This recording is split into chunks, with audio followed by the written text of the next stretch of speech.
These are stories of outdoor adventure and expert advice from folks with calloused hands. I'm James Nash, and this is the Six Ranch Podcast.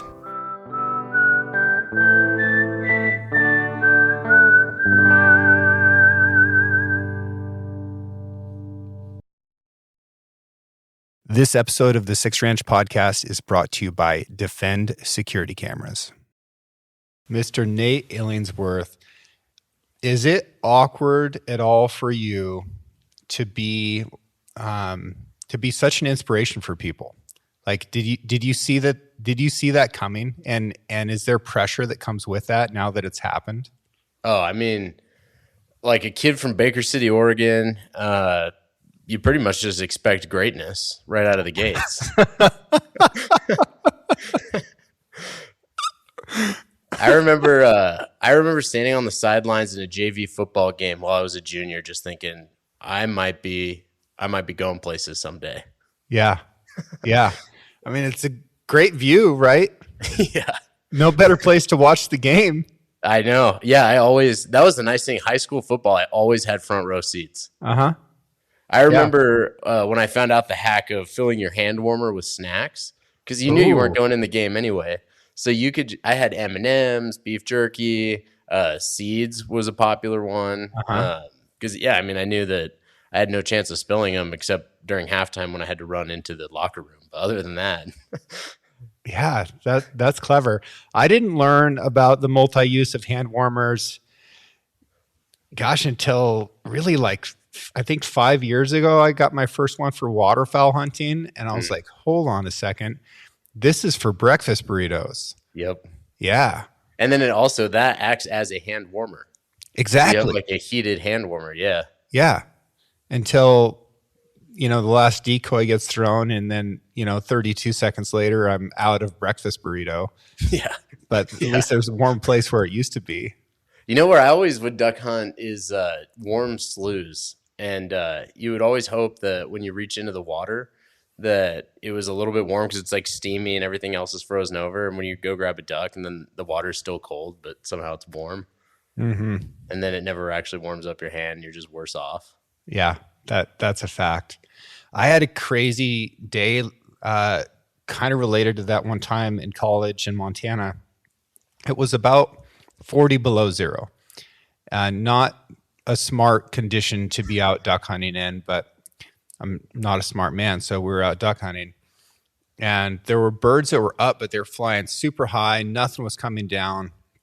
And the river actually froze. Like, it just came to a stop and froze in an instant right in front of us. And our decoys were frozen in the ice. Also not looking good. And the guys I was with, they were toughing it out, and they wanted to go out and break up the ice and keep trying. And I lit a fire. I was freezing to death. So I lit a little fire on the bank, and they were mad at me because we'd been out there suffering and not killing birds, and now we definitely weren't.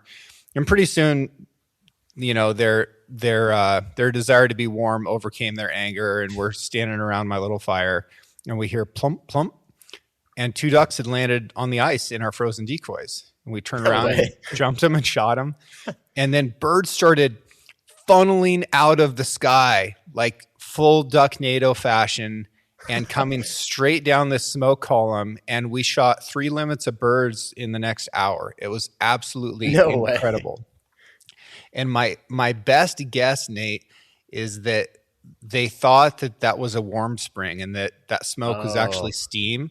I don't know if a duck can smell smoke, but we couldn't keep them out of there, and it was awesome. That's crazy. Dang, yeah, that's cool. Yeah. So sometimes comfort-based decisions will give you a good result. Most of the time, not. Yeah. That's dang, that's crazy. You'd never think that. No. You're probably right. It would ever work they again. Looked at it and they were like, "Oh, that's steam. Like, we should land there." Yeah. And there are some warm springs and stuff like that in the area. And the colder it gets, the more you can see that steam from a distance. So yeah, I don't know if some other go-getter who likes to hunt when it's crazy cold, they can try that and see if it works for them. Well, it won't be me. I won't be trying that. But you do like to do hard stuff. I consistently seeing you out there choosing the bow. Why do you do that? So for me, I grew up hunting, but it was like just redneck stuff. Like I'd drive out to a field and shoot like whatever deer was 80 yards in front of me. It was usually a forky. And then that was it. Like that was the only hunting I'd ever done. And then I got out of it for a while. And then I got back into it through bow hunting. So I was like, oh, I haven't hunted in a few years. Bow hunting seems like it might be cooler than rifle hunting. Because that was the only rifle hunting I knew. So not like I am pretty sure the first animal I ever shot on public land was in 2020. What was it? 2023, or 2024, either way, but, it would have been 2024. So I just started bow hunting, and then I've done that since 2022 is my first year bow hunting. So I've done it since then. This year I'm going to do both, so I can open up some more opportunity for me. But that was just kind of, it got me back into the woods.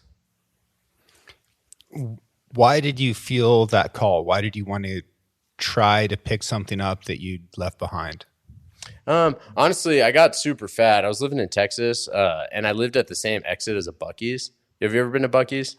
I'm a Buckeyes fan. Yeah, dude, it's hard not to be. Yeah. So I got like huge. I was over 300 pounds, and I was just like, I had a super sedentary lifestyle. I was just not healthy at all. And part of my daily commute was this like 2.5 hour one-way car drive. So I had just tons of windshield time, and I started watching YouTube videos, and it was like Dan Staton's content. I was just watching him chase elk with his bow, and I saw that he killed one every year. So I was like, oh, it can't be actually that hard. And that looks pretty cool. So I'll do that. So I went and bought a bow, had to relearn everything about hunting. But I also think because when I went and did that first elk hunt, like I was still super fat. Like I didn't really prep for it at all. I remember thinking maybe I should do some cardio because I was going to go from Texas to Colorado. I was like, maybe I should like hop on the Stairmaster or something. I was like, no, it'll be fine. It doesn't look that hard. And then I just got absolutely humbled, and I realized, oh, I have to really work at this thing. And I think that's what kind of keeps me coming back too, is that it is really hard. It's a puzzle. And for the first 4 years of me hunting elk with my bow, I could not even find an elk. If I found one elk a season, I was like, oh my gosh, that was the best action I've gotten all season. But then last year, it seemed like I could not find elk. But then it was like, oh, I thought that was the hard part. Now I realized the hard part is, how do I get from 500 to 50 yards from this thing? And so now it's like this whole new thing that I'm having to learn. And it's just this big puzzle that it all has to come together, it seems. What's something that you feel like you know for sure about elk? In the morning, if I get up to the highest point that I can be on, if I look on south slopes, I'm probably going to see some elk. And then if I look from that south slope and kind of see where they're feeding, and then look for adjacent timber and find a north patch that's really thick and has some benches in it, that they're going to go to those benches. And then at night, they're going to pop out wherever there's feed close to those benches. That's where they're going to be right at last light. You've got 20 acres, and your security camera can see about 50 feet from your Wi-Fi router. Your gate, your barn, your equipment, all the places you actually need to monitor, they're exactly where your Wi-Fi doesn't reach. That's where Defend security cameras make a lot of sense. They work on cellular, just like your phone. But here's what's clever. They've got an embedded SIM card that automatically connects to the best network in your area. Verizon, AT&T, T-Mobile. It finds whatever's strongest. No choosing providers, no contracts, no hassle. I'm using Defend cameras at my place. You mount it, open the Defend app on your phone, and you're done. 10 minutes. Clear footage, night vision, instant alerts, and here's something you need to know. Defend doesn't sell your data. Not to China, not to tech companies, not to anyone. They work for you, period. Defend your place.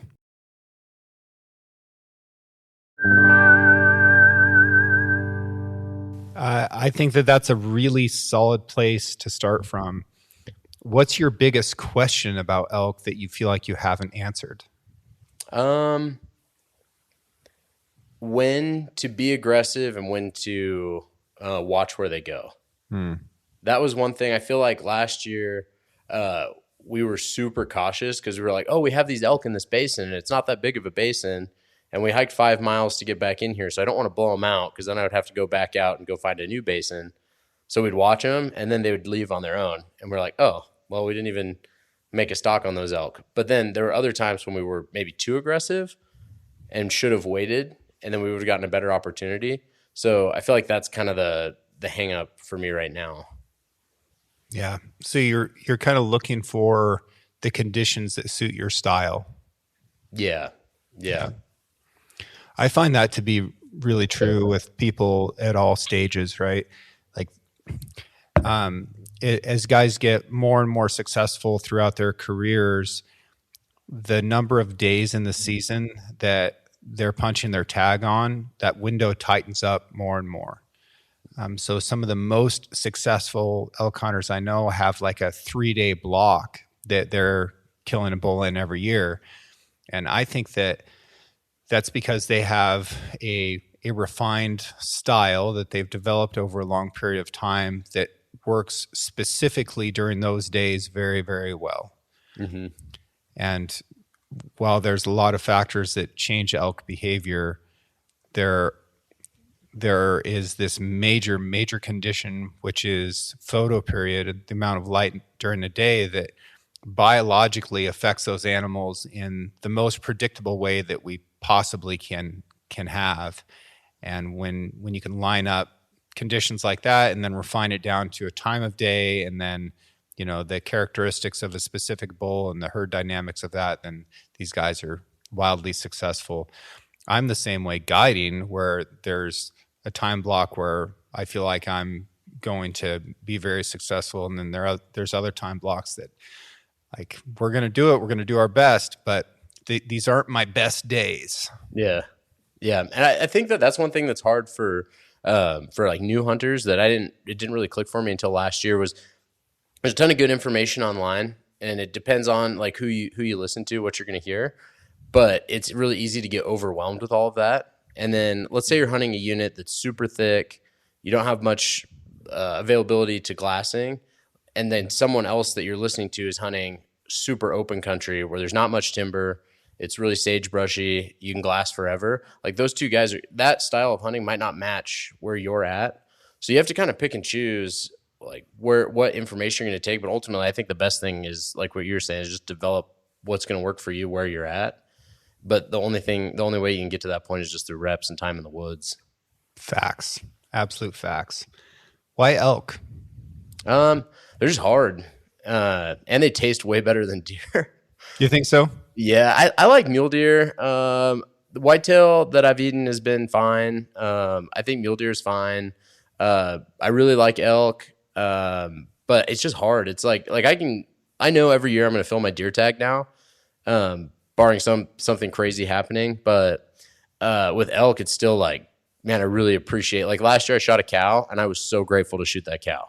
It took me all of September and then a few days into October to get that done. But like deer, I didn't really deer hunt that long, and I shot a buck. So for me, it's a lot more work. Now, I think like being really good at mule deer hunting is really hard, so I don't want to take away from that. I'm never going to be really good at mule deer hunting because I think it's like a level of autism I don't have. But good mule deer hunters are deeply introverted. Yeah. Elk hunters, especially archery elk hunters, there are some introverts out there who are very good at it, like Corey Jacobson, right? Corey's an engineer. He approaches everything from this mathematical, like very, very numerical perspective. But he's a bit of an outlier in a lot of ways. Most of the really good elk callers I know are extroverts. Mm-hmm. Yeah, that makes sense. And the very best of them also have some type of musical talent. Dang, I'm already there. I do a really good Neil Young impersonation. Do you? Yeah. I was thinking you might be more of a Neil Diamond guy. No, I'm not a huge Neil Diamond guy. My wife, what was it? Katie was like, "Oh, I watched a movie about Neil Young the other day," and I was like, "Really? There's a movie about Neil Young?" She was like, yeah, yeah. Oh, diamond. Isn't that kind of the same? I was like, not the same.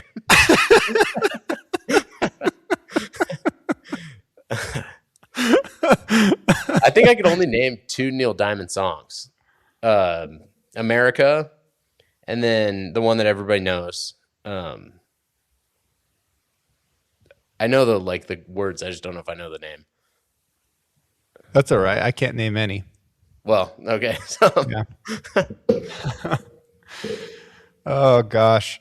So a lot of the humor that I see throughout there is pretty self-deprecating, which is fantastic. It's super relatable. You know, you talk in a way that I think a lot of us end up talking to ourselves. That can also be a little bit damaging to yourself if you're not careful with it. So, how do you find balance in like making fun of yourself and, you know, trying to keep your ego out of it while also not sort of inflicting damage on your own self-esteem through doing so? Yeah, I feel like I don't want to get like too like into the weeds on this just because I don't know like your audience or anything, but like for me, a lot of it just stems from my faith.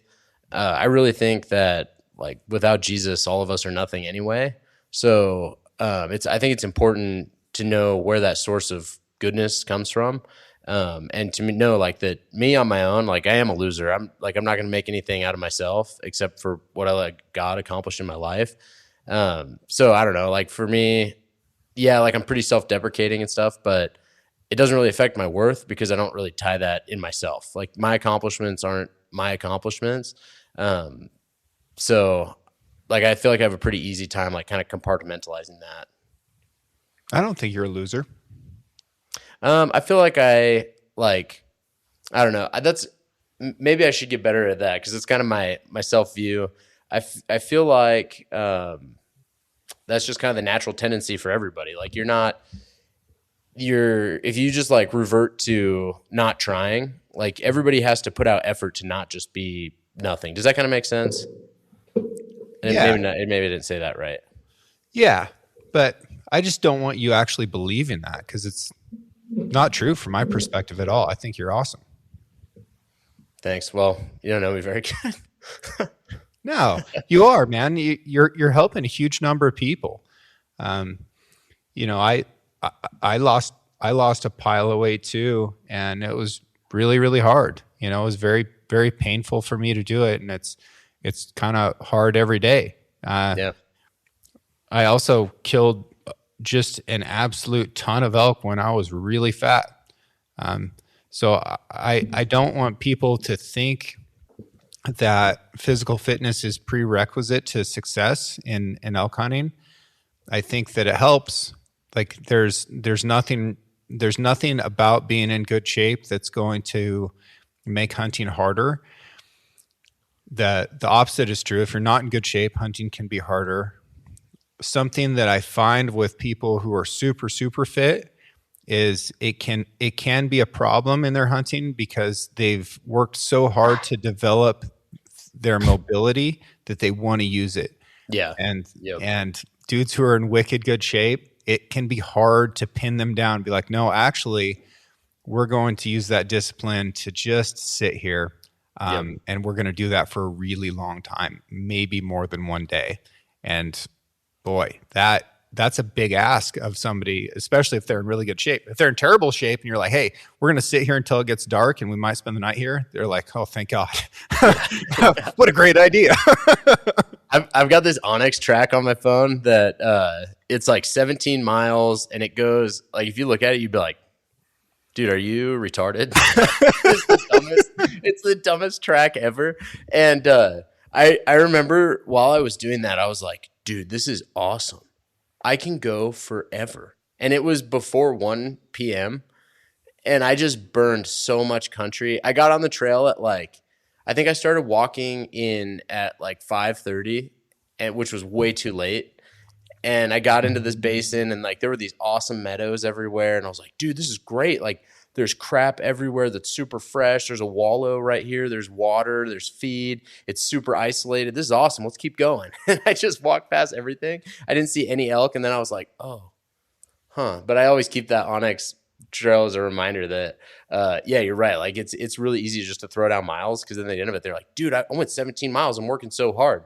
But then it's like, oh, are you working hard? Were there elk there? Did you walk past a bunch of elk to do your 17-mile loop? What's actually the point of you being here? And that's one thing that I realized this year is that like we were hunting a little bit deep. We were like 5 miles deep where we were at. That's about as deep as we could get. And we had a bunch of elk, and then we pushed those elk around. So we were like, okay, well, where's another spot we can get into? And we started looking at water. And then there was this other area that there's like a whole network of roads. And then I missed a bull. Like I don't know, 100 yards off a road when I missed this bull. So it's not always, hey, I need to go super deep. It's, hey, you need to hunt where the elk are. Yeah, for sure. And elk love edge habitat. Most wildlife loves edge habitat. And if you're going really deep, a lot of times you've gone past the edge and you're just going closer to the middle, just for the sake of going deep, right? If I go to any given wilderness area these days and I pick the point that's the farthest away from a trailhead, there's going to be half a dozen dudes who did the same thing. And they're like, oh, this must be where the animals are because it's the farthest away from everything. Like, man, it's just not really the case. The front country holds a huge amount of wildlife. And 5 miles, dude, packing a bull out 5 miles is a very real task. And if you've got warm weather, you are in it, son. Dude, I didn't realize that because I've never packed out an elk before. And then this year, and this is like not an insane pack out, but where I shot that cow, I had to pack it 500 yards to the truck, and it was all up. Like it was kind of down in this little bowl. So it was just back up to this road. And I put half of it on my pack, and I was like, dude, I can do that. I had a front quarter, rear quarter, and then half the loose meat. And I was like, holy crap. Like I could do it. 500 yards with that wasn't that bad. But I was like, man, if I was in the back of that canyon 5 miles where we started hunting, I couldn't do it. Like I would lose a ton of meat. There's just no way. So yeah, I think people like don't really think about that either. If you do get an arrow in something, the whole point is you want to be able to eat that animal. And yeah, I don't see how I could get something out. Even with 3 people, I think it's doable because you're only doing one trip. But even if it's you and a buddy, you have to really think like, how can we cool that meat if it's going to be 85 degrees today? Right. And meat will cool itself off if you have it in a good game bag because it's mostly water, right? Okay. Yeah. And I don't care if it's 90 degrees out. If you have that meat in a good game bag and you get it in the shade hanging, so the sun's not on it, it's not getting thermal gain, it's in the shade, it's hanging, there's air moving past it, all the evaporation coming off that meat is going to keep it cold, cool enough. And as it's doing that, it's forming a pellicle, a hard shell on the outside of the meat that's protecting it from aerobic bacteria. And then the inside of the meat is protected because there are not anaerobic bacteria that are inside of that unless they've been introduced by your arrow or knife or something like that that stabbed it in there. So you've really got time on your hands there. Now, when you take that and you throw it in your pack, and your pack has wrapped that stuff up, now it can't evaporate anymore. And, you're starting to kind of let it cook itself. So what do you think you have? Let's say time and transport's really tricky. That makes sense. So if you shoot an elk and let's say the high is 80 and the low is, I don't know what the low on a mountain night would be like. What is like in the 50s maybe? Yeah, call it 40. Okay. What time do you think you have on that? If you shoot it in the morning. So you've got, as soon as you've got it quartered and hanging in bags, now you've got days. Oh, really? Now you've got days. Yep. Oh, okay. Totally. Okay. And you just trim off like a 1/4 inch on the outside of everything, and then you'd be fine. Yeah, and that's what you're going to do back home before you process, a week later or whatever. Yeah, is you're going to skin off that pellicle. The portion that you've got to be a little bit more concerned about is that hind quarter. Mm-hmm. And I think it's a good idea to go ahead and get that bone out of there at least. Okay. If I'm packing an elk over a mile, I'm going to debone it for sure. Okay. Deboning it it can be kind of intimidating, especially if you go and like you start watching YouTube videos of professional butchers who make it look super easy, and they're throwing around a bunch of words you've never heard before. You're Yeah. like, holy crap, this is surgery. I'm not a surgeon. I don't know how to do this. But if you say, all right, I'm just a human being doing what humans have done for tens of thousands of years, all I need to do is take this hard thing that's not meat out of it because that's heavy. Like it's fairly simple. There's like just figure it out. Just cut the bone out of it. You'll figure it out. It'll be okay. This stuff is all eventually going to get chewed up by you. Yep. Like it's okay if you miss a cut a little bit. Don't stress out about that too much. But yeah, get it hanging, get it in the shade. Another power play, dude, if you're in that backcountry scenario and it's hot outside, in the morning when that meat is at its coldest, you get out of your sleeping bag and put your sleeping bag around the meat. And that will hold that cold temperature in there. Because the sleeping bag is just, all it does is insulate. It just keeps stuff the same temperature that it was before. And you maybe don't want to do that if there's a bunch of grizzly bears around, but that is a method that I've used and that other people have used to help keep that meat cold throughout the day. Dang, yeah, that's super smart. That's a really good play. But yeah, man, I figure on a mature bull, there are 4 one-man loads on that elk. And you can do it unless you seriously run the risk of injuring yourself, especially like Achilles tendon injuries. Mm-hmm. And if you're only hunting one elk and you hurt your ankles or, stress out your knees, whatever, you can take the next 6 to 8 weeks off and recover, and that's all right. If you're continuing to hunt, especially if you're guiding, like you really need to take care of yourself. And there's a lot of elk and sheep guides in their 30s who are looking at serious knee surgeries because they've worn themselves out. Yeah, that makes sense. Yeah, I mean, the up and down in the mountains, and a lot of people don't do any rehab or prehab stuff like that. I could see that just really putting a beating on your body. What's a workout that you do that you feel like benefits your ability to hunt the most? I'm guessing it's not running. Although you do a fair bit of that. You're an animal. I don't really think running helps you in the mountains that much.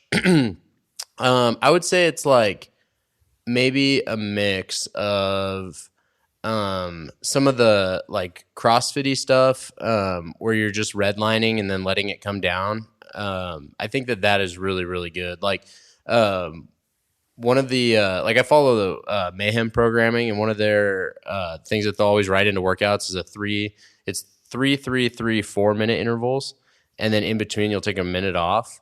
And those, I feel like that is a really good interval set for the mountains. Because like I was just thinking about this the other day. I was out bear hunting and we went up this pretty steep grade, and my heart rate would get up and then it dropped pretty quick. And I was like, oh, okay, that's like, I feel like what you really want for the mountains is having, if you're going to hit a higher heart rate, the ability for that to recover as fast as you can. You'll get that from pushing it.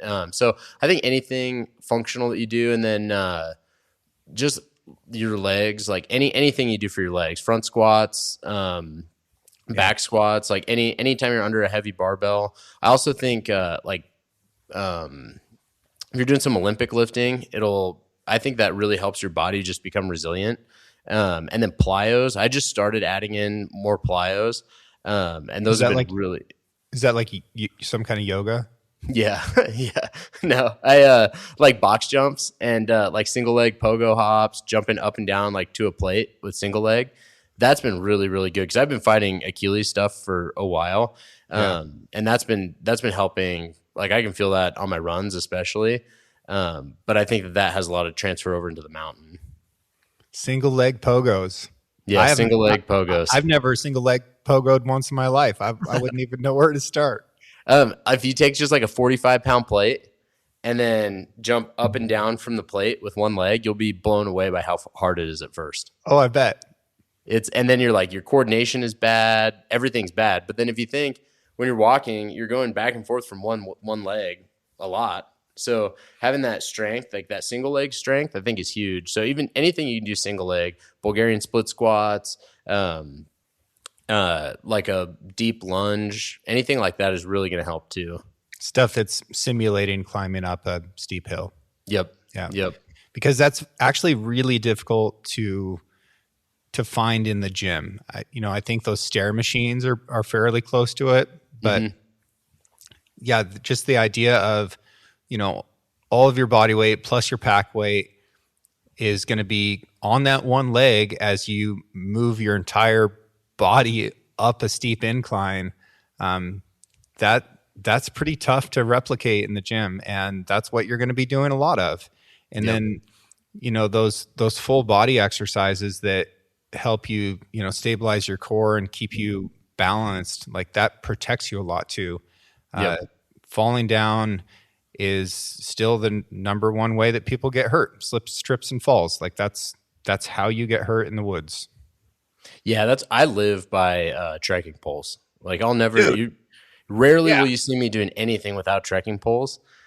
And I look like a grandpa when I'm just walking up with an empty pack and I've got my trekking poles out, but I never fall. And if I do, I'm usually able to catch myself pretty quick. In my early 20s, dude, I was back here in the Eagle Caps and I was coming out of a trip, and this old woman said, "Hey." I was like, "Yes, ma'am." She goes, "Where's your trekking poles?" I said, "Well, I don't use them." And she's like, "You need to. Like, you need to take care of your knees." I was like, "Okay," and that was definitely coming from a culture of like, cowboying and guiding off horses and mules and stuff like that. Like, I didn't say nice things about people who used trekking poles as a young man. Pretty much the meanest stuff you could think of. So it was a real like ego death thing for me to actually pick some up and try it. And then I was like, dude, I don't want to go from my pickup truck to the grocery store without trekking poles. It was immediately like a 30% benefit. It is absolutely a critical piece of gear. And I tell people all the time, like, hey, bring your trekking poles. If you don't have them, I've got an extra set for you. And they're like, should I bring one? Like, no, bring two. Like, this is at times the most valuable thing that you could possibly have. And it makes such a world of difference in balance and preventing falls. There's a lot of multi-purpose stuff that you can do with them. You can turn them into a great bipod. You can, some tents are built to be pitched around them. It's a really valuable piece of gear. Yeah. That's what I sleep in a tarp. And so I pitch it with my trekking poles, but I think too, just like your fatigue management, like do the exact same hunt with trekking poles and without. And if there's any sort of elevation climb in it, you're going to like, you just feel it in your lower back. When you wake up the next morning, it's not sore because you're able to take some of that weight and put it on your arms. Yeah. I think they're such a game changer. Yeah, totally. Have you read any of the books about like how-to books on the big through hikes, like the Appalachian Trail, Continental Divide Trail? No. Pick one of those up sometime. Okay. And what I found is the people who have done multiples of these 2,500, 3,000 mile hikes, they know more about hiking than the rest of us, as it turns out. Yeah. And they really know where they can lose weight in their pack and how to maximize food, what type of footwear works really well. And you can pull pieces from these people who are experts at a level that hunters will never, ever achieve. And you can be like, ooh, I can use that. I can use that. And trekking poles is a big one. And I've interviewed a few of these folks, and I asked one guy if he used trekking poles, just assuming that he did. And his answer always struck me as funny because he was on the trail for like 6 months. And he said, yeah, I used them. I said, why? And he said, I just don't know what else I would do with my hands for 6 months. Like he just wanted to have something to do, for a couple body parts. But yeah, all those folks use trekking poles, and none of them use hiking boots. Yeah. Yep. I think that I'm done hunting in hiking boots forever. Yep. I really like Hoka's. Okay. I haven't tried those yet. What are they about? Well, just like a running, I don't know if I have a pair in here, just like trail running shoes. Okay. but the Stinson is like a cross between a boot and a shoe, but it's a low top. Those are freaking awesome. I love hunting in those. My feet are happy at the end of the day. And if they get wet, they dry super quick. And they're just light. They're way lighter, and your foot can actually bend in them.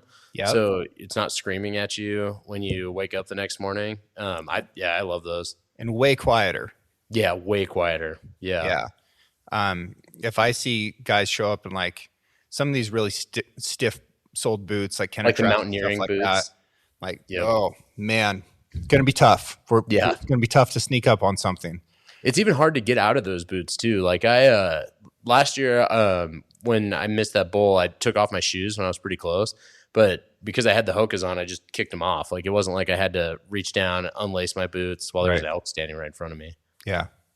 Yeah, I'm super minimal on my footwear, even more so than that. But you know, the steps previous to this, I was using like Solomon trail runners quite a lot, and I still will, you know, rock a bigger boot if it's really cold outside. But other than that, man, I'm kind of just in the barefoots, and it does take a while to build up your strength. But do you do like the Vivos? I do, dude. So I do too. There's this guy in Montana. Maybe it's called like Chainus Boots or something. I'll send you his Instagram. He just made like a barefoot hunting boot, but they look pretty legit. I want to try a pair. I haven't ordered them yet, but I've been waiting for somebody to do it because Vivo's kind of like Jetboil, right? They're a company that is making something that hunters benefit hugely from, but they'll have nothing to do with hunting from a corporate standpoint. And Jetboil, like we all use Jetboils. It's a great tool. And there's starting to be some companies that are a little bit more hunt friendly, but a lot of these products that are good at this backcountry living type stuff, REI is their biggest customer. And if they do anything hunt related, REI will drop them. So they won't touch it. So I'm glad to hear that an American company is stepping up and looking to get a hold of that market. One of the things I find with being quiet is the ability to reach forward with your foot and point your toe down so that you can have your toe hit before your heel. And a lot of people think that putting their heel down first and then rolling into their toe is the quietest way to walk. And while that's better than just a flat foot or a heavy heel strike, for sure the quietest way to walk is toe first. And if you've got a stiff boot, you can't do it. You physically, your boot will not let you do it. Yeah.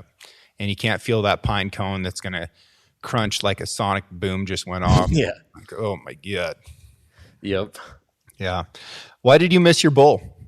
This is a pretty crazy story. So my friends and I are sitting on this ridge, and we're glassing this opposite hillside that we've seen some elk cross over the night before, and we didn't do anything to them. So we're thinking that they're probably going to do the same thing this night. And and sure enough, like, which now I realize is kind of rare, but sure enough, they do the exact same thing. Like, 5 cows and a spike come over, and we're sitting there glassing them, and I'm like, dude, they are so killable. Like, as the crow flies, they're like 700 yards. But there was like a little Forest Service road, like a logging road down below us. And so it was like a really easy flat walk. And I was like, hey, does anyone want to go shoot one of those cows or the spike? And everyone's like, I don't know. No, I don't think so. And so I was like, okay, well, I'm going to. So I take off on this logging road and I jog over to underneath them. And then it was like God was like, hey, dude, let me give you a solid right now. So all of a sudden it starts raining, but just like a light rain. So you can't really hear anything. And then the wind just like starts going down like hard, like perfect conditions. So I get down to underneath where I think these elk are. I take off my shoes. I walk down this road, and then all of a sudden it's just like the woods erupt, and I just hear this bull going insane. And I'm like, holy crap, I never even saw a bull. And my heart just starts racing. So I get behind this tree because I can hear him, but I can't see him, and I can't see any of the elk. But I think I'm in the right spot. And I kind of keep working up this hillside a little bit. And then I start seeing cows like right in front of me, like 30 yards. And I was like, oh my gosh. And I can still hear this bull. He's just going insane. And it's like, it was crazy because I could like feel it. Like I couldn't, it wasn't just like I was hearing it. It was like you could almost feel it. Like it was electric. It was awesome. And I'm seeing these cows. I'm like, man, maybe I should shoot one of the cows. I'm like, no, just wait. Like you're going to get an opportunity on this thing. So then all of a sudden, these deer just come blowing up from the bottom of this canyon and they run right through the elk herd. And I was like, oh no. Like as the elk are still feeding down, I'm like, oh no, it just ruined everything. Because I didn't know if the elk were going to spook because of the deer or what was going to go on. And I know now it's because my friends like saw this bull come over and they dropped down on the bottom and they were going to come up to where I was. And they spooked the deer up from the bottom. So anyway, I'm thinking that all the elk are going to run off, and they kind of do. Like all the cows start going back up the hill. So I just sprint out into this opening, and I'm just like looking for the first elk that I see, and I'm going to shoot it. And there's this cow just kind of like staring at me broadside. So I pull up, I range it 70 yards. I dial my sight, put my arrow in, and I drew pretty quick. And when I drew, I had a ham ski on my bow, and I broke the bottom cage off. So I just had the top cage on. Okay. And when I drew, when it popped up pretty quick and it pushed the arrow off. So the arrow was laying on my arm. And I've had that happen a bunch before. No big deal. So I went to go grab it with my mouth and put it back on the launcher. And this elk's just standing there watching me. So I was going to shoot it. So I'm at full draw, put it back on. Well, I missed. So if this is the ham ski, it's right here. I missed and I put it on the top cage. And so I'm about to shoot this elk, and this is like just another like huge blessing that I didn't just freaking dump it. I right at the last second looked at my arrow and went, "Oh, dang it, I put it on top." So then I went to go let down, and when I let down, my release just came off the string, and I was like, "Oh, what just happened?" And I'm looking at my bow, and it's stuck at full draw. My broadhead is in my sight housing, and the string is stuck. It's putting pressure on the arrow, and the bow's just stuck, and I'm holding it out like in front of me. Oh my God. Like, holy crap, what do I do? And now the cow like realized like, okay, something's not right. So she just dogs off. And I'm like scared. Like I'm like, oh, it's gonna blow up in my hand. Yeah. So I did like first thing I could think of, and I just threw my bow as far as I could. I had another bow with me. I was like, okay, this one's gonna blow up. I'm gonna like whatever happens, I got a backup bow. This is gonna suck, but I'll deal with it later. I throw it, and then it just landed. Nothing happened. And I was like, oh my gosh, that's worse. Like I wanted something to happen. So it was so funny. I've never felt this helpless in my life. I'm looking around for my friends, and I was just like, guys, like no one's close to me. No one's gonna hear me. And I turn because I hear something, and I turn and look. And this bull is standing, just raking this tree right in front of me. And I was like, what? Like, he didn't run off. He's not right in front of me. He's like 100 yards up the hill. And I was like, what is he do? Like, he's still here. My bow didn't blow up. So then I was like, okay, wait. Think about what you need to do. So I like walk over to my bow, and I don't want to touch it. So I unscrew the stabilizer and like gently set it up, and nothing happens. So I'm like, okay, it's probably fine. So I pick it up, clip my release back in, draw back, and then like with my mouth have to get the arrow off of where it is. I just set it on my arm. And then as I'm going forward, I like hit my release, and it kind of shoots at about half draw and just kicks the arrow off to the side. And then it was fine. So I was like, I'm looking at it. I'm like, okay, it's fine. So then I run up the hill, and the bull is just still just raking this tree. And I ranged a bush in front of him, and I didn't realize like I probably could have ran almost to him before he ever saw me. Yeah. But he's like raking this tree. And I drew back. I'm like really in the moment, shoot, and then just watch the arrow hit the bush right in front of him that I caught with my rangefinder instead of him. Yeah. And my heart just sunk. I was like, I just couldn't believe it. The whole sequence of events. I was like, man, that was awful. That's such a good story. It was, yeah, I'm like that. It was almost worth missing that bull just for the whole story to, I don't know, but what I really wish I could have killed him. He was a good bull too. He was probably like a 300-inch 6-point. Wow. He was a huge bull. That's awesome. Yeah.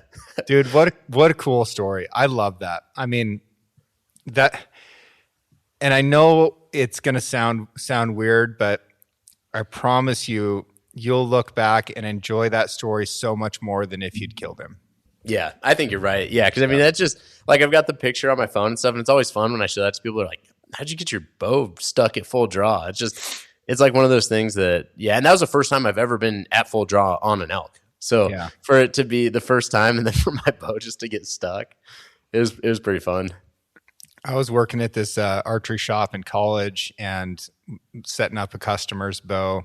Thankfully, he wasn't there, but I came to full draw, punched a release, and the limbs stayed loaded, but the arrow just like drooped down on a limp string. And I was like, oh dear God, like what is this? And I set it down in like the little archery hallway area. And I went and got my buddy and I was like, what do we do? How is this happening? And we're looking at it and we're like, I don't know.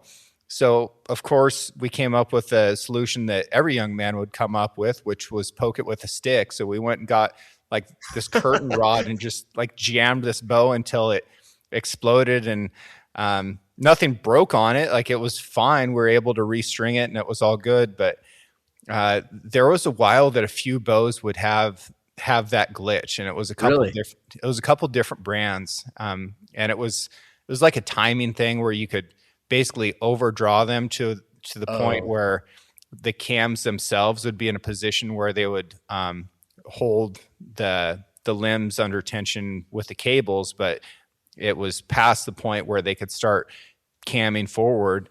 And I remember just my heart dropping into my stomach when that string just went limp, and now like the arrow's still on it, but it's pointed at the ceiling, and I'm like, oh, badness is happening. But dude, to have something like that happen on an animal and to have it with your arrow. Okay, so I'm looking at what looks like a fairly bare bow behind you. Is this a bow that's not quite set up yet? No, this is the bow. This is what I did that with last year. Okay. Yeah, this is last year's bow. This is I took the rest of the hamski off, so that would never happen to me again. Okay, nice. So what are you shooting this year? I got that AX90. Okay. It's funny because I like that bow. So this was I like shooting carbon, but I way would prefer to shoot aluminum. So I just shoot aluminum bows better. I just like a ton of weight in the bow, and I don't mind packing it around all day.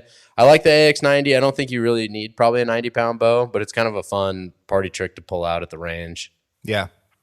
So what's your arrow look like? I don't know if I have one in here. Right now I'm shooting these, what are they? They're the Kool-Aid Inyatis, I think is Inyati. It's I think they're 480. They're 250 spine. I'm shooting 125 grain head with, I think there's like 100 grain head with 75 grains of weight up front. So I've got 175 up front, and then just a 3-fletch, the AAE hybrid 26s. And I've got them, max helical to the left with just that Arizona easy fletch. So you're shooting a pretty light arrow for 90 pounds. Yeah, I'll probably beef that arrow up a little bit when I hunt with it. That's just because I'm shooting tack and stuff this summer. Okay. But that was my whole thought of going to 90 pounds, that I could shoot up to like a 550, 600 grain arrow and still push it at 300 feet a second. Yeah. Yeah. So you're wanting to shoot some distance. Yeah, right now. And then, yeah, like I said, when hunting season, I'll probably beef that up. I'll for sure go up to a 125. So I'll have 200 grains of point weight. And then I think I'll do wraps, and then I'll probably go. Last year I shot a 5-fletch, and they shot really, really good. Yeah. I mean, the only downside to more veins or larger veins is that veins are creating drag, and that's what stabilizes your arrow. So you slow down faster. That's just how it is. But they're so much more forgiving, because when you start adding in grip torque and face pressure and, all the dramas, they correct that faster than an arrow with less drag. It's just physics. Yeah.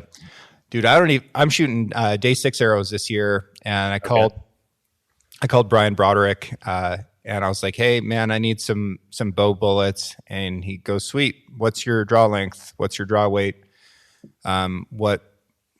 what how many grains of broadhead do you want? And it was like I probably have it saved. It was like a 49-second conversation. And then he texts me. He's like, "What's your address and t-shirt size?" And that was it. And then a dozen of the most beautifully put together arrows I've ever seen in my life show up at my door. I don't know what they weigh. I haven't even screwed a field point onto them yet. I'm not at that stage of my season, but yeah, I'm excited. They are absolutely gorgeous, and the people that really take care to build a good arrow, I've got a lot of admiration for that. Mm-hmm. Yeah.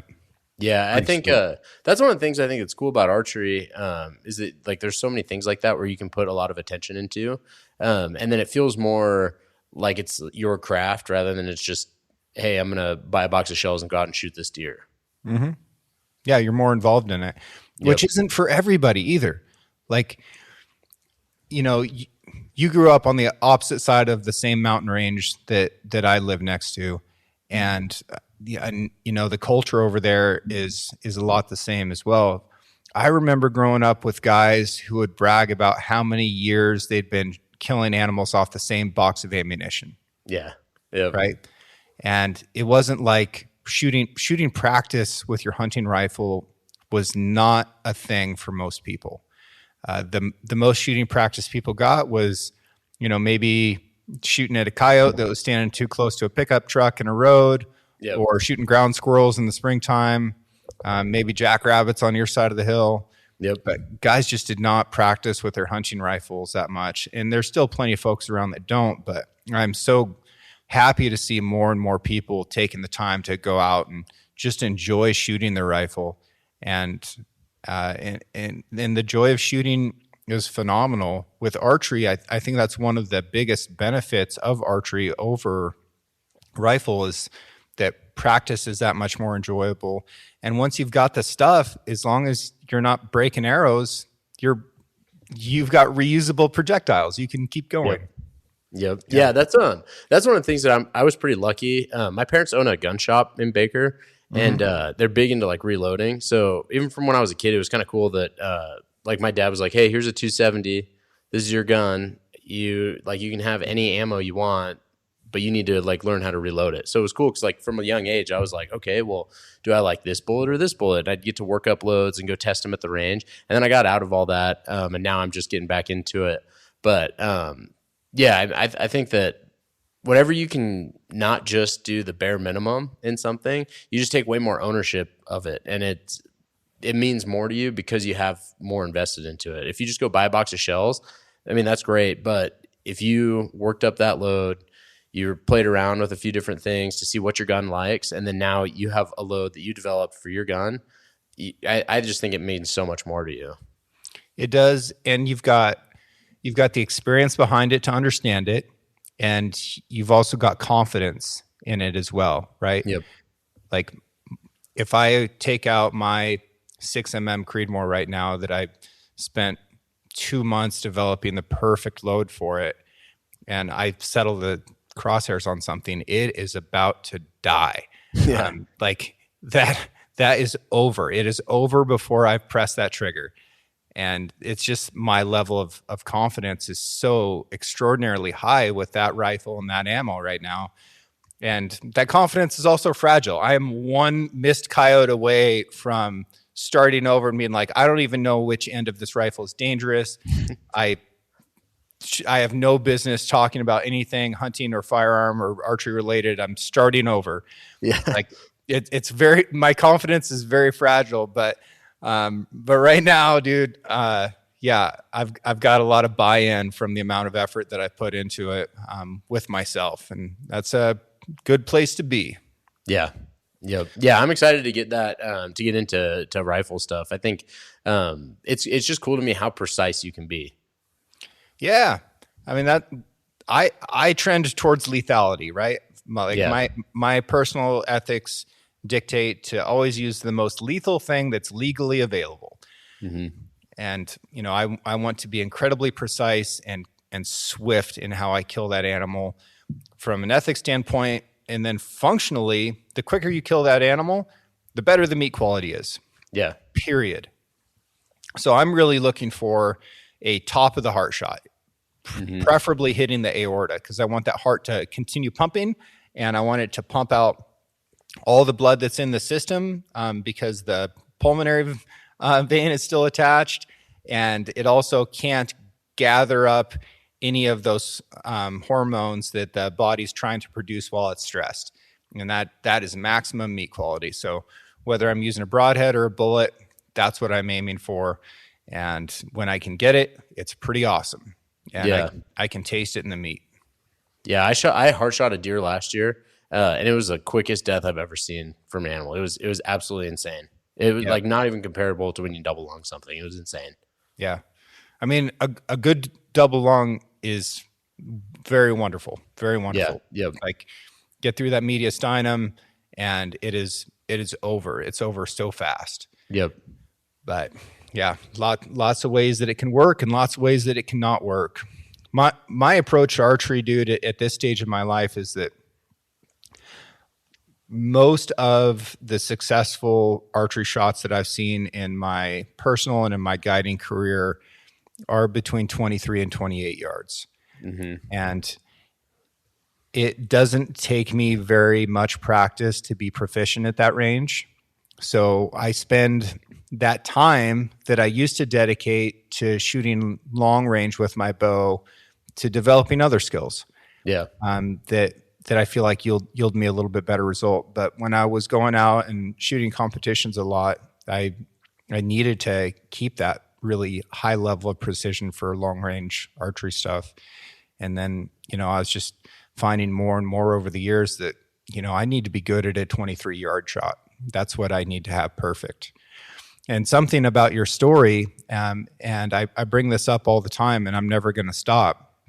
Something that people don't practice is letting their bow down. And it's a bad experience, especially with a bow like yours. It's 90 pounds. Yep. Once those cams gang up on you, it is really, really uncomfortable to let that bow down. Yep. But you are going to let your bow down 2 or 3 times more often than you're going to shoot it while you're hunting. Yeah. We've got to practice that, get that part of the shot process under control, so that in the situation where, you've got a malfunction, or, maybe you just waited too long and that bull didn't step out, or that buck, stayed behind a tree, or whatever it was, and you've got to let down, you need to be able to do it under control. Yeah. And if you can, there's an extremely high chance that you're going to be able to draw and go ahead and get that shot. But if you do it uncontrolled and your arrow clatters all over the place, your odds of getting that second shot go way down. Yeah. That makes a lot of sense. Yeah. And I think too, just from a longevity in the sport type of thing too, being able to let down is really the strength that you need, because everyone wants to pull heavier. It's not just, can you get that thing back, but are you strong enough to also let that boat down? I think that's the real thing that people need to focus on. Yeah, I agree. And that's why I pull 67 pounds these days, because that's what I can let down under control. Yeah. I mean, not everyone's going to be just a big time alpha male that is walking around with a 90-pound bow.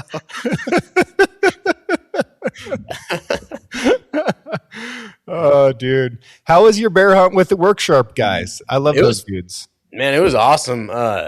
We passed on a couple bears just because they were what? Deer. We passed on a couple bears, but they were I don't know if your microphone's on. Did you? I'm getting a weird word. No, I said we passed on a couple bears because they were deer. Oh, because they were deer. Okay. I was. Yeah. Okay. Thank you. Yeah. We actually got into a debate on the mountain because it was funny. I was like, Josh, the guy I was hunting with from Work Sharp, his name's Josh. He was like, man, if a cub came out, that'd be hard to pass. And I was like, you don't have to. I'm pretty sure you could shoot cubs. And then we had to look it up. You can't. In Oregon, you can't shoot cubs. They have to be 1 year old. Yep. I always think that that's kind of funny, and I'm not necessarily judging people, but this isn't something I would do. I was talking to one guy one time. I was like, how'd elk season go? And he was like, oh, nice, dude. I shot a calf. And I was like, what? And I didn't know you can. Yeah. And teach their own. That's not something I would do, but It turns out a lot of people do that. So I thought it would be the same with bears, but it's not. Yeah. Idaho complicates the bear regulation even further because it says you cannot shoot a sow with young, where Oregon defines it as cubs less than a year. Yeah. So with springtime season in Oregon, like if it's bigger than a basketball, that's probably a year-old bear, right? Yeah. Because these cubs are little tiny right now. But Idaho, you could have a sow with a yearling next to it. And is that young? Like feels young, kind of. It's I don't know what to do there, so I just don't shoot them. But yeah, no. Yeah, I'm gonna get back out, If you guys were passing bears, I was about to drive straight to Ashland and have a one way conversation with those fellas. No, I don't think me or Josh are the type of guys that pass stuff in the woods. Last year I actually did pass a couple things, and then by the end of the season I was like, But then I was grateful. I shot that deer because I passed a tiny deer that I was really tempted to shoot a couple times, and then I didn't. And that deer's not massive or anything, but that's a great buck. Yeah, I was actually really stoked with that buck. It was like kind of the last minutes of the last light type thing. Yeah. And it was just cool. It was like I felt like a little reward after hunting pretty hard. Heck yeah. Okay, let's talk about goals for this year. Do you have fitness goals? Do you have hunting goals? Yep. Yeah. What's it look like? Yeah, I actually just did like a little self-inventory, and I'm going to course correct on a couple things. So my biggest fitness goal this year, I'm doing a full Ironman November 7th, which I can barely swim. Like if you saw me right now in the water, actually it's a little bit better now. If you would have seen me when I committed to do the Ironman, you would have been like, you're probably not in the cards for you, brother. But that's going to be my biggest fitness goal. And part of that, it's in November. So over September and October, I'm still going to have to train during hunting season, which is good for me because last year I let myself just fall apart during hunting season because I was so singularly focused on hunting that I just let my fitness like completely disappear, which I don't want to do again this year. Went too hard on the gummy bears? Oh, way too hard. Yeah. Yeah. I'm gonna bring a bike erg to elk camp. I don't care how much people want to make fun of me, but I'm bringing the bike erg, and then I can just run, and I'll just hope that my swimming doesn't fade too much. So that's the biggest fitness goal. And then hunting, I just kind of stacked the calendar. I'm getting a gun so that I can hunt longer. So I'll archery elk hunt. I was going to deer hunt in Oregon, but now I'm probably not going to do that because my buddy sold the farm I was going to hunt on. So that's not. I'll probably just deer hunt in Idaho. And then how selfish. I know. The thing that's crazy about it is I even gave him like some really good options. I said, hey, dude, you guys own some other ground. You could sell that ground to keep paying the bills on this other ground that's not producing for you, but they weren't open to suggestions. They're actually that farm that they own. I only hunted it once, but it was like the most insane hunting. It's 2,500 acres of just alfalfa, and it's in the middle of nowhere in Oregon. And it's surrounded. There's nothing except sagebrush anywhere close. Yeah. And it's like an hour and a half from the closest town. And so at night, it's like a dinner bell goes off, and those deer just like they come out of nowhere, and you're looking at just huge bucks everywhere. It's awesome. So it'll be just a memory of what once was. Yeah, that's a vitamin A. They can't resist it. Is that what's in the alfalfa? No, that's just what I call it. Oh, vitamin. Okay. Alfalfa starts with the letter A. Okay, that makes yeah. Sorry, I'm a little slow. Another one in the middle. Dude, deer do love alfalfa. That's crazy. Katie shot my wife. First time we ever went hunting. It's so funny. She shot this really good 4-point. Her first time ever out. And we had hunted like some public ground that morning. We got out a little too late. There's gunshots going off everywhere. It was opening weekend. And we went down this trail like 2 miles. And I was like, hey, we got to go. Like there's a doe over here. So maybe there's a buck kind of close by. And I was like kind of pushing her. And she was like, this isn't really that fun. I'm not like, you're yelling at me. Like we're not, we should just pause for a second. I was like, so I started thinking, I was like, we should go to your grandma's, because I'm pretty sure we could get some permission around her place. So we drove. It's funny, her grandma lives like 4 hours from us. We drove straight to her grandma's house, and just knocked on this dude's door. I was like, hey, can we hunt this field? And he was like, oh, there's no deer in it, but yeah. We walk out and there's 4-pointers standing there. And she was like, oh, I like that. But you can always count on the alfalfa fields to provide. Yeah, that's awesome. That's awesome. Yeah, so I'll do a bunch of hunting it? in Idaho. Oh, she was stoked. She was Cool. really stoked. Not as stoked as I was, but pretty stoked. Yeah. It was actually funny. I know I married well because her first reaction to shooting that deer was, she was like, man, I'm really excited, but I'm almost sad that you didn't get to shoot it because you're so much more excited. That's awesome. Yep. Where's the Ironman? Florida. Okay. Never been there. So hopefully I was looking, and I think it's like the third easiest Ironman that you can do. That's not saying much. I think I think it's going to be hard. Is it a saltwater swim? Yeah. Well, that's good. So much easier. Saltwater, we were just in Costa Rica, and so I was like, oh, I'll go swim here. I've never swam in the ocean. It's like 20 times easier than swimming in a pool. Oh, yeah. Warm water. I couldn't believe it. Super buoyant. Mm-hmm. Yep. Yeah. No, that'll be great. Yeah, I hope that'll be good. And then I've got I'm going to do a marathon in 2 weeks here in Boise. And then I've got I'm doing a last man standing at the end of the month. What's that? It's a 4.2 mile loop. You have an hour to do it. And then whatever is left in the hour, you just get to kind of chill. And then you just go as long as you can. For more hours? Mm-hmm. Yeah, you just do as many as you can until you can't finish the loop. Okay. I'm not going to go super far. Like, I'll probably do 50 miles or something. That's my goal, is just to get over 50. Far. Not compared to some of these dudes. There's one guy just won one. He went 375 miles or something like that. Huh. I just have to believe that that's a person who wasn't breastfed for the correct amount of time. Oh yeah. Yeah. I mean, he's like, crazy. You got demons, dude. If you're running 370 miles because like you've got demons. Yeah. And then he like bounced, but that guy's name is Mark Dowdle. He bounced back and then did another one like 2 weeks later and won it too. He's a savage. I hope that he finds peace.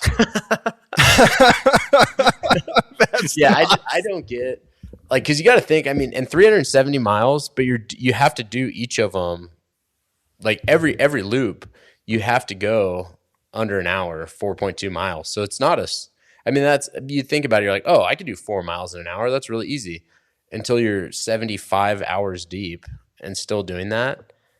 That's crazy. That's very fast. That's rough. Yeah. Poor guy. Yeah. I don't get how he functions, but. Well, dude, 50 miles is no joke. I was running ultras a lot before I went into the Marine Corps because my recruiter didn't tell me that there's. They just said that there's a height weight standard. So if you're this tall, you have to weigh this much. The truth is that if you were over that, they tape your neck and your waist and put that on another chart. And then if your body composition is just muscular and you're over that, you're fine. They didn't tell me that. So I was guiding whitewater trips. And then every night after I put the clients to bed, I was running to the top of the canyon, getting back at like 3 or 4 o'clock in the morning, sleeping for an hour or two, make coffee, row all day long, and then do it again. And then on my days between trips, I was running ultras in the Eagle Caps. And I was just desperately trying to get down to, I think it was like 192 pounds. And I couldn't do it. I couldn't get under 200. And I show up in Quantico, Virginia. I step on the scale. I'm like 201. I thought, this is it. I've gone through all this and they're going to send me home. They bust out the tape measure and I just roll on. Dude, I could have murdered that guy. But the longest run I ever did, I went in at Moss Springs and I ran all the way through the Eagle Caps to Indian Crossing. It was like 76 miles. Dang, that's crazy. Huge amount of elevation gain and loss. And that was a brutal one. And the last 20 miles especially were really, really hard on me. But I'll never forget the sense of accomplishment that I had after that. Now I don't run at all. Like it could be an African lion chasing me, and we're gonna fight it out right where I'm at. I'm my running days are behind me, but I did used to get a huge amount of satisfaction out of that, and I'm really glad. I'm glad to see you out there crushing it, man. And I'm gonna be completely honest with you. There are days that I see what you're doing, and it motivates me to go out and lift some weights or try something or move around, and there's a huge number of people that you're having a really positive impact on in that way, much bigger than you could ever know. And I want to thank you for what you're doing. And I really appreciate the genuine humbleness that you approach it all with. I think you're doing an amazing thing, and I'm super proud of you. Yeah, I appreciate that. Yeah, man. I want to put that back at you too. Like I just being an Eastern Oregon guy, and I just love seeing other people from Oregon succeed, but especially Eastern Oregon. So I think, I learned a ton from you. I love everything you do too. And I first found out about you on the, from the Black Rifle podcast. Mm-hmm. And I was like, man, that's so cool. Like just everything you've done, I think is so awesome. Thanks, man. And I just really think, especially where we're both from Eastern Oregon, like I think it's just a really cool thing to watch people succeed, especially from where we're from, because it just doesn't seem like a ton of people do. Yeah. Well, I'm just, from a little bit farther east than you. Yeah. Have you ever been down into, did you ever do the Elkhorn Crest Trail when you were running? No, man. I was just staying in the Eagle Caps because, a lot of times I would just have like a day between trips. So I was mostly running at night. I loved that the most. It was cooler. I could focus a lot better.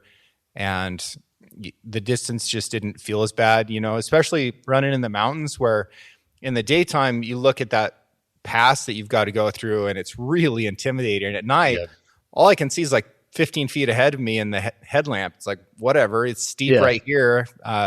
Eventually that'll go away. It can't be steep forever. And but no, I never did get over to that side. That's cool. Yeah, I didn't spend a ton of time in the Eagle Caps. We did like Red's Horse Ranch a couple times. Yep. I thought that was like the coolest thing ever, but the Eagle Caps are really cool. Yeah, for sure. Or they suck actually. No one should go there. Well, it's a wildlife desert now. Is it? Oh, it's horrible. Yeah. You can spend 2 weeks back there and not see a deer. Really? Oh yeah. No, it's bad. And I talked to everybody about our lion problems and our wolf issues and how bad the mule deer situation is. And then they come here and they're like, holy crap, there's just nothing. There's just nothing left. That's crazy. It's really sad. I mean, we went from almost 30,000 elk in Wallowa County to 8,000 head of elk in Wallowa County just in the past 10 years. And the deer are way worse off than the elk. It's rough. It's rough. That's crazy. It's not what it was. So if you want to come here and hunt, I encourage people to do it, but I'm really going to encourage you to hunt bears, coyotes, and cougars before you subtract from the ungulate population. Yeah, that's crazy. Those numbers are insane.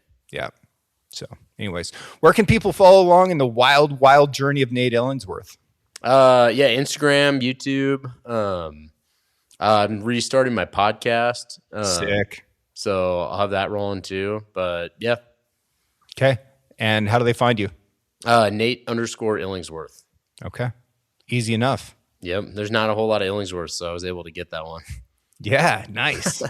There's a pile of James Nashes out there. I'm trying to defeat them all like it's Highlander, but yeah, there's a lot of them. Just challenge them to a 1v1. I'm into it. I'll give him my home address. Let's do this. So, well, thanks, man. Thanks for having me on. Yeah, brother. I appreciate you a lot. Thank you. Yep. Bye, everybody. Thank you to everyone who has taken the time out of their busy lives to write a review for the show and share it with their friends. I'm extremely proud of how intelligent, engaged, and adventurous this audience is. Original music for the Six Ranch podcast is written and performed by Justin Hay. Art for the Six Ranch podcast was created by John Chatelain and digitized by Celia Harlander. Thanks for listening, and we'll see you again next week.